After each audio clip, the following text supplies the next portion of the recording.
इस घटना पर दुख जाहिर किया है। उन्होंने इस घटना की निंदा की है। आपको बता दें, इसके पहले भी हमने देखा था, जब 16 दिसंबर की घटना हुई थी, उसके बाद भी राष्ट्रपति ने काफी गहरा दुख जाहिर किया था। और अब राष्ट्रपति महोदय की ओर से बयान आया है कि बच्ची का बेहतर इलाज हो। बच्चों की सुरक्षा नाकाम क्यों? राष्ट्रपति ने ये सवाल पूछे हैं। बच्चों की सुरक्षा दे पाने में सरकारें नाकाम क्यों हो रही हैं? राष्ट्रपति ने इस रेप की घटना के बाद दुख जाहिर किया है। हमारे राजनीतिक संपादक मनीष अवस्थी फोन लाइन पर हमारे साथ जुड़ चुके हैं। मनीष जी, बच्ची का बेहतर इलाज हो सके और सवाल ये भी खड़ा किया है राष्ट्रपति ने कि बच्चों की सुरक्षा दे पाने में आखिर हम नाकाम क्यों साबित हो रहे हैं। अब सवाल बड़ा ये कि आखिर इसका जवाब देगा कौन? आखिर वास्तव में इसकी जिम्मेदारी किसकी है? मनीष जी देखिए चित्रा, 16/12 की घटना के बाद जब सरकार और उसके नुमाइंदे, चाहे प्रधानमंत्री हों चाहे देश के राष्ट्रपति हों, वो काफी देर से जागे थे और यही वजह थी कि लोगों का गुस्सा फूट पड़ा था और लोग राष्ट्रपति भवन के दरवाजे तक पहुंच गए थे। इसी को मद्देनजर रखते हुए, लोगों के गुस्से के उबाल को देखते हुए और भागते हुए राष्ट्रपति प्रणब मुखर्जी ने एक विज्ञप्ति जारी की है, जिसमें उन्होंने कहा है कि ये जो हो रहा है ये अपने आप में एक निंदनीय घटना है। इस तरह से हमारे समाज में बच्चियों को स्थान नहीं दिया जा सकता और ये इसका मैं बहुत दुखी हूं जिस तरीके से घटनाएं हो रही हैं। और इसके साथ साथ उन्होंने ये भी कहा है, जिसका मैं जिक्र आज से पहले बात करते हुए जब मैं कह रहा था कि एक जो सामाजिक मूल्य है वो पतन की बड़ी वजह माने जा रहे हैं। हालांकि सरकार को भी ये सुनिश्चित करना चाहिए कि आखिर कानून व्यवस्था क्यों नहीं ठीक तौर पर काम कर पाती। अभी जो ताजा जानकारी आ रही है वो ये है कि केंद्रीय गृह मंत्री ने दिल्ली के पुलिस आयुक्त नीरज कुमार को तलब किया है इस पूरी रिपोर्ट को लेकर कि आखिर पुलिस क्या कर रही है और किस तरीके से अब आने वाले घटनाक्रम में अगर लोगों का गुस्सा उफान पर होता है तो सरकार और पुलिस कैसे निपटेगी। इस बात को लेकर गृह मंत्री सुशील कुमार शिंदे ने नीरज कुमार, जो कि पुलिस मुखिया हैं शहर के, उन्हें तलब किया। इसके साथ साथ जो जानकारी आ रही है वो जानकारी ये है कि यहाँ पर तमाम बड़े नेताओं का आना लगा हुआ है, डॉक्टरों से पूछताछ जारी है, देवी पर इलाज भी लगातार 4 डॉक्टरों की एक टीम है जो नजर बनाए हुए है और पल पल की जानकारी सरकार और पुलिस को दे रही है। इसके साथ साथ जो जानकारी आ रही है वो ये है कि ऐसा भी हो सकता है कांग्रेस अध्यक्षा सोनिया गांधी यहां आकर देवी की हालत पर डॉक्टरों से बातचीत करें। ये केवल एक जानकारी है। सूत्रों के हवाले से ये खबर आई है कि सोनिया गांधी भी आ सकती हैं, क्योंकि सोनिया गांधी ने महिलाओं की और बच्चियों की सुरक्षा को लेकर जयपुर के चिंतन शिविर में भी उन्होंने इस बात का जिक्र किया था कि महिलाओं की सुरक्षा सबसे बड़ी प्राथमिकता होनी चाहिए और है। इसके साथ साथ जब अगर दिल्ली की मुख्यमंत्री खुद महिला हो और इस तरीके से अगर दिल्ली बार बार दागदार होती रहेगी तो क्या जवाब होगा इनके पास। जयपुर में चिंतन शिविर में चिंता जाहिर किया गया था।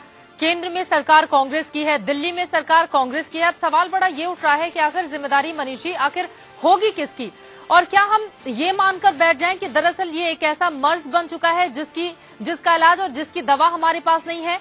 क्या अब बेबस हो चुके हैं इस तरह की घटनाओं को रोक पाने में हम, और शायद यही वजह है कि हर रोज सिर्फ चिंता ही जाहिर किया जाता है इस पर?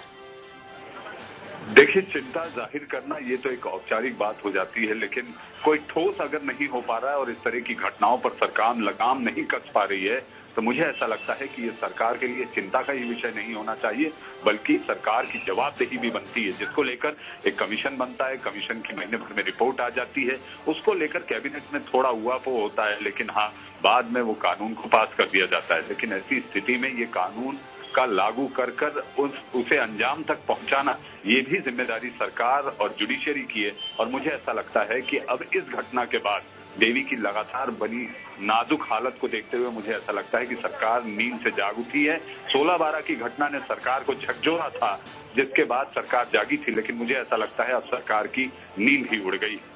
मनीष, इस बात की हम दुआ कर रहे हैं कि वो मासूम सी फूल सी बच्ची अपने आंगन में फिर से अपने बचपने में लौट आए और उसे अपने घर के अंगने में खेलते हुए हम देख सकें। लेकिन बड़ा सवाल ये उठ रहा है, गृह मंत्री सुशील कुमार शिंदे के घर की सुरक्षा बढ़ा दी गई है, दिल्ली पुलिस हेडक्वार्टर की सुरक्षा चाक चौबंद कर दी गई है, इंडिया गेट पर भी सुरक्षा बढ़ा दी गई है, राजपथ पर भी इस वक्त कड़ी सुरक्षा देखी जा रही है। और हमने 16 दिसंबर की घटना के बाद देखा था, धारा 144 लगा दी गई थी। सवाल बड़ा ये उठता है कि लोग विरोध प्रदर्शन कर रहे हैं, उसे देखते हुए सुरक्षा के इंतजाम इस तरह से तो किए जा रहे हैं, लेकिन इस सवाल का जवाब कौन देगा कि हमारे देश में महिलाएं, लड़कियां और मासूम बच्चियां सुरक्षित कब होंगी? आखिर जवाबदेही जब सरकार की है तो हर बार सिर्फ मीटिंग करके, बयानबाजी करके और मामले पर दुख और चिंता जाहिर करके अपना पल्ला झाड़ने की कोशिश क्यों की जाती है? चित्रा, जैसा कि मैंने पहले भी कहा, कानून अगर बन भी जाए, कानून बन जाए, पुलिस सख्त भी हो जाए और अगर इस तरह के दरिंदों को सजा मिल भी जाए, तो ये जरूरी होगा कि संस्कारों में जो गिरता पतन है, संस्कारों का जो पतन हो रहा है, वो मेरे ख्याल से ज्यादा बड़ी चिंता का विषय है। सरकार की सुरक्षा उसको कॉम्प्लीमेंट करेगी, लेकिन जो मूल्यों का पतन हो रहा है वो एक चिंता का विषय है कि आखिर किस तरह से विकृत मानसिकता समाज की हमारी बहु बेटियों को इस तरह से बार बार उनकी असमत को लुटते रहेगी। तो इसी बात पर अगर सरकार गंभीर होकर सख्त हो जाए और एक ही संदेश चला जाए कि इस तरह के कोई भी कृत्य करने वाला व्यक्ति बचेगा नहीं, तो मुझे ऐसा लगता है कि शायद कोई बड़ा बदलाव देखने को मिले और हमारी बहु बेटियां खुले आसमान के नीचे सांस ले।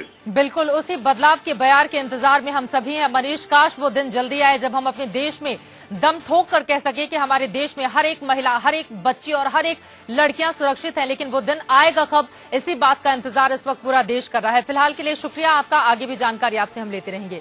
और इस वक्त की बड़ी खबर यह है कि यूपी अध्यक्ष सोनिया गांधी कुछ देर के बाद एम्स का रुख कर सकती हैं। वहां पर जाकर वो जो पीड़ित लड़की है मासूम देवी, उसके परिजनों से मुलाकात कर सकती हैं। इस वक्त की बड़ी खबर यही आ रही है, देवी के हालात का जायजा लेने के लिए एम्स जा सकती हैं सोनिया गांधी। एम्स जाएंगी सोनिया गांधी, जैसा कि हमारे संवाददाता मनीष अवस्थी ने जानकारी भी दी है। इसके साथ ही आपको ये भी बता दें कि इस वक्त केंद्रीय स्वास्थ्य मंत्री गुलाम नबी आजाद एम्स में ही मौजूद हैं, जो पल पल की जानकारी वहां पर मौजूद डॉक्टरों से ले रहे हैं। मासूम बच्ची की हालत, उस बेटी की हालत इस वक्त भी नाजुक बताई जा रही है। 4 डॉक्टर्स की टीम इस वक्त लगी हुई है उसे अब ताकि बेहतर ट्रीटमेंट दिया जा सके। इसके साथ ही जानकारी आपको ये भी दे दें कि इस वक्त राजधानी दिल्ली के अलग अलग हिस्सों में विरोध प्रदर्शन का सिलसिला तेज होता जा रहा है। और आपको बता दें कि एम्स में उस मासूम बच्ची को भर्ती करवाया गया है और वहां के ठीक बाहर भी इस वक्त विरोध प्रदर्शन का सिलसिला लगातार जारी है। वहां का जायजा लिया मेरे वरिष्ठ सहयोगी मनीष अवस्थी ने। 16-12 की दरिंदगी की आग अभी ठंडी भी नहीं हुई थी कि फिर एक बार दरिंदे ने दिल्ली को दागदार कर दिया। इसी से सकपकाए और इसी से घबराए लोग फिर एक बार, आम लोग इसी तरह प्रदर्शन करने पहुंच चुके हैं और उनकी ये मांग है कि लगातार जब तक अगर सरकार इसका कोई ऐसा समाधान नहीं लाती कि हमारी बेटियों के मर्म को इसी तरह अगर चीर दिया जाएगा बार बार, तो वो इसे बर्दाश्त नहीं करेंगे। क्या आप लोग यहाँ पर खड़े हैं और क्या हम लोग चाहते हैं कि दामिनी के जो हत्यारे थे उनको भी फांसी हो और इस मैटर पर इसको भी तत्काल प्रभाव से लागू किया जाए, और हम लोग यही चाहते हैं। और गूंगी बहरी सरकार थोड़ा इस पर ध्यान दे कि ताकि इस दिल्ली राजधानी हमारे विश्व की राजधानियों में एक राजधानी मानी जाती है। और जगह तो हमेशा के लिए जगह, ये नहीं कि 2 दिन के लिए जगह और फिर सो जाए। और पुलिस प्रशासन भी अपने अंदर की मातृत्व भावना को जगाए। न्यायी होगा वही हमारा भाई होगा। जी, यहाँ पर जब से देवी भर्ती हुई है एम्स में, लगातार बड़े बड़े सरकारी नुमाइंदों का आना जारी है। केंद्रीय स्वास्थ्य मंत्री भी यहाँ पहुंच चुके हैं और डॉक्टरों से बातचीत कर रहे हैं। लेकिन हाँ, देवी एक ही सवाल पूछती है कि भ्रूण से लेकर यौवन तक क्यों लटक रही तलवार? इस वेदना का आखिर सरकार क्यों नहीं कर रही स्थायी उपचार? कैमरामैन अमित, पारुल भाटी और अभय पराशर के साथ Manish Awasthi, India news, AIIMS से।